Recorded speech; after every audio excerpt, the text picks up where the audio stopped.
आपने बड़े सारे शोरा के बारे में पढ़ा होगा, शायरों के बारे में पढ़ा होगा, मीर व गालिब और फैज़ व फिराक। एक शायर के बारे में शायद आपने नहीं पढ़ा होगा, उनका नाम था जनाब शेख बाकर अली चिरकिन। चिरकिन जो थे लखनऊ के शायर थे और गालिब के दौर के शायर थे। उनकी पैदाइश थी 1797 की। और चिरकिन एक अजीब किस्म के आदमी थे। वो सिर्फ एक ही मौजू पे शायरी किया करते थे और वो जिस मौजू पे शायरी किया करते थे उससे अंग्रेजी में कहा जाता है स्कैटोलॉजी। स्कैटोलॉजी कहते हैं उस चीज पे किए हुए अदब को जो चीज हम सब लोग हर सुबह बैतुल खला में बिला इम्तियाज बहा देते हैं।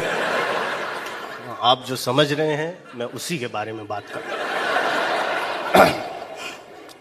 तो उस चीज पे पूरी संजीदगी से की हुई शायरी है।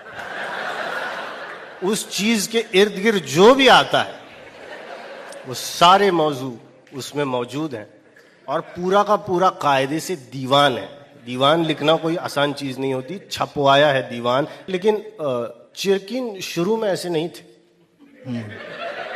चिरकिन शुरू में बड़ी रिवायती शायरी करते थे और बड़े हसीन शेर कहते थे, बल्कि इतने मारकतुल आरा शेर कहते थे कि उनकी शायरी और उनका कलाम लोग चोरी करने लगे और गजल उठा लेते थे चिरकिन की और उसमें मख्ते में बजाय चिरकिन अपना नाम लगवा के वो गजल पढ़ दिया करते थे।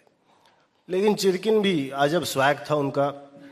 पहले तो उन्होंने बर्दाश्त करने की कोशिश की, लेकिन जब आए दिन चोरी होने लगी फिर चिरकिन ने आओ देखा ना ताओ और फैसला कर लिया कि आज से मैं ऐसी खतरनाक शायरी करूंगा कि जिसे चुराने की कोई जरूरत ही नहीं कर सकता। और फिर चिरकिन शेर कहने लगे कि चिरकिन चने के खेत में मुलाहिजा हो। देखें, मौजू जो भी हो शायरी संजीदगी से की गई है, कायदे से की गई है। चिरकिन चने के खेत में चिरका जगह जगह। चिरकिन चने के खेत में चिरका जगह जगह। चिरकिन चने के खेत में चिरका जगह जगह। रंगत सभी की एक है। अरे शेर पूरा सुनो ना यार। चिरकिन चने के खेत में चिरका जगह जगह। रंगत सभी की एक है, खुशबू जुदा जुदा। वाह वाह।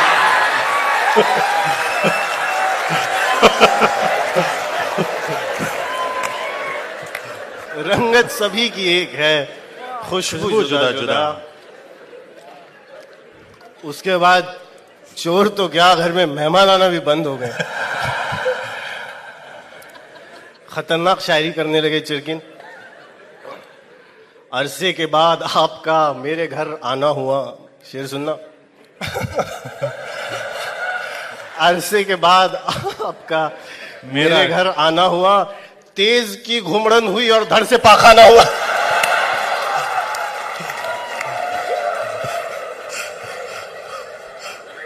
तेज सी घुमड़न हुई।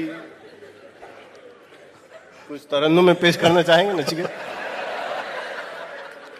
संगीत में चिरकिन की शायरी कैसी सुनाई पड़ी? बैतुल खला में चिरकिन तरन्नुम का जोर है। बैतुल खला में चिरकिन। शेर बड़े संजीदगी से कहे मैं आपको बताता हूं। तरन्नुम का जोर है। बैतुल खला में चिरकिन तरन्नुम का जोर है। जगह सुकून की है मगर फिर भी शोर है।